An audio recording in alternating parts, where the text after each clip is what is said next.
Now at this point in time, we've only seen the 4090 release, the 4080 release, the 4080 12GB teasing to release, but is going to be repackaged as a 4070 Ti. And we've now just seen the 7900 XTX and the 7900 XT release. Things aren't looking so good. I'm just going to show you this data from Hardware Unbox. This is from their 7900 XT review, so the cheaper one. We can look at the cost per frame here. This is according to the MSRP that AMD and NVIDIA have listed for their cards. Not all cards go for their MSRP, obviously. Here we can see the 7900 XTX has the best value of all these cards here. But are we gonna sit here and pretend like the 4080 that it's competing with has good value?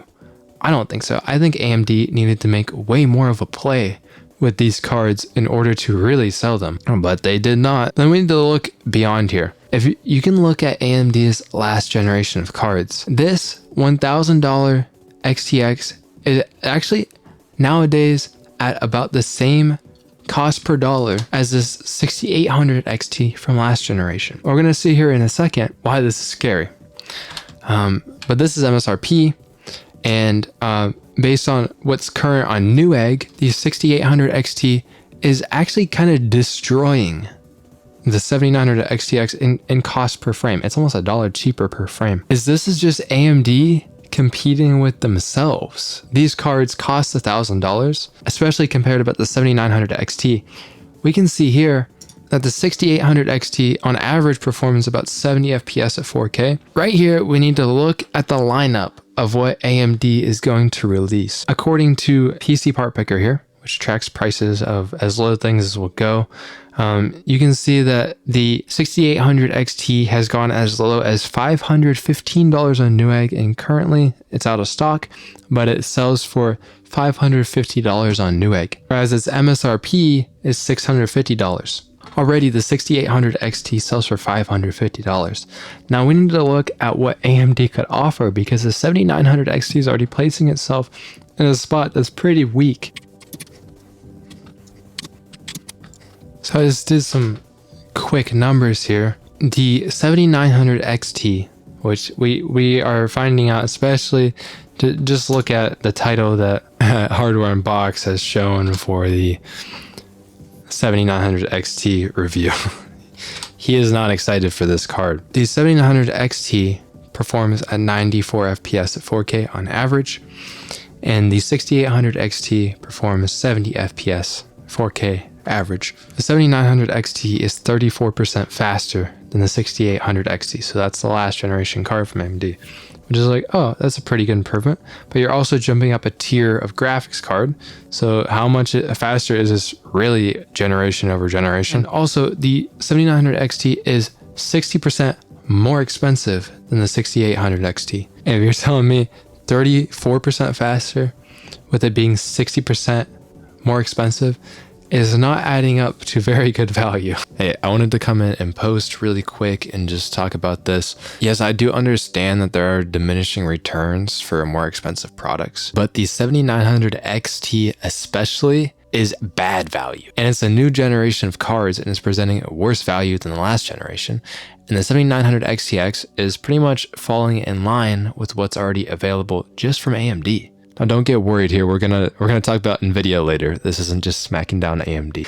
So as we go down the product stack, where in this is AMD gonna price a 7800 XT that it would be good value? So if you're looking at this, maybe it perform at like 85 FPS at 4K, okay? The 7800 XT.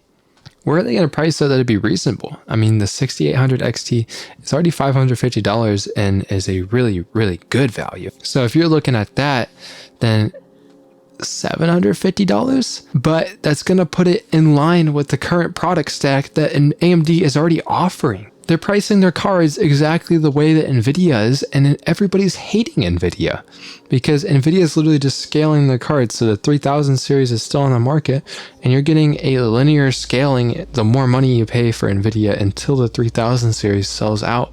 And if you look at it, AMD is pricing their cards exactly the same, okay?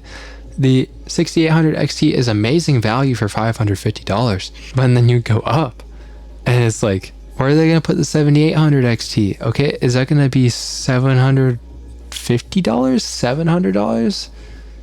$650 getting really close to 6800 XT, and generation over generation, you're talking like 15% generation on generation there, and it's like, that's shaky. And I haven't even mentioned the 4080 12GB, which was canceled and rebranded as the 4070 Ti. It was already priced at $800, which compared to the 7900 XT, I guess would be embarrassing. But where are they going to price this card? Because the 4080 already released at $1,200.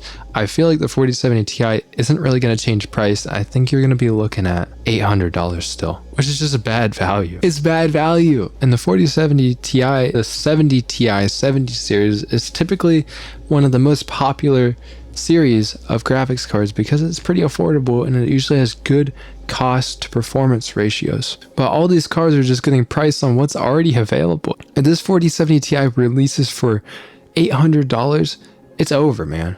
It's over. And I hope at that point in time that people start to realize that you can't buy it anymore. They're trying to price way too high. Nvidia and AMD. AMD is already looked at as the value brand. If you're looking at gaming, then you look at AMD. Like if you're just gaming on your GPU, you don't use it for anything else but rasterized gaming. AMD has been seen as the king of that with value associated with them recently, and that's how they're basically marketing themselves. AMD does not get an excuse. They're pricing their cards just like Nvidia is. It's not even funny, man. I was hoping that they'd be like the underdog here, and no, they're doing the same thing. They're doing the same thing they did last generation with the 6000 series. We were hoping that the 6000 series was going to be incredible, but even during the GPU crisis and everything, AMD completely overpriced their card. They continue to do the same thing that Nvidia was doing. The 6900 XT launched at $1,000. The 6900 XT launched at $1,000. Last time, the same thing. Yes, you're getting more value with these cards, but it was already overpriced back then. Yes, these are the high-end cards that not everybody needs because these are basically like 4K gaming cards at this point. But when you go down the product stack, where is it going to put us with all these new, more value cards going to be coming out? Where is that? What's going to happen later on? It's scary, and I don't know what to do about it. All we can really do is just not buy them. Buy the old cards. I know that's what they want you to do, but buy the old cards because we can't really support the new cards coming out. The new generation, let's try to avoid them. We can only really vote with our wallet, and especially at a time of like what might end up being a recession and inflation's going crazy and people aren't making as much money or have as much spending money. Yeah, we need to start to kind of look at how we want to actually make these companies behave because obviously we have control over them. We are the consumers.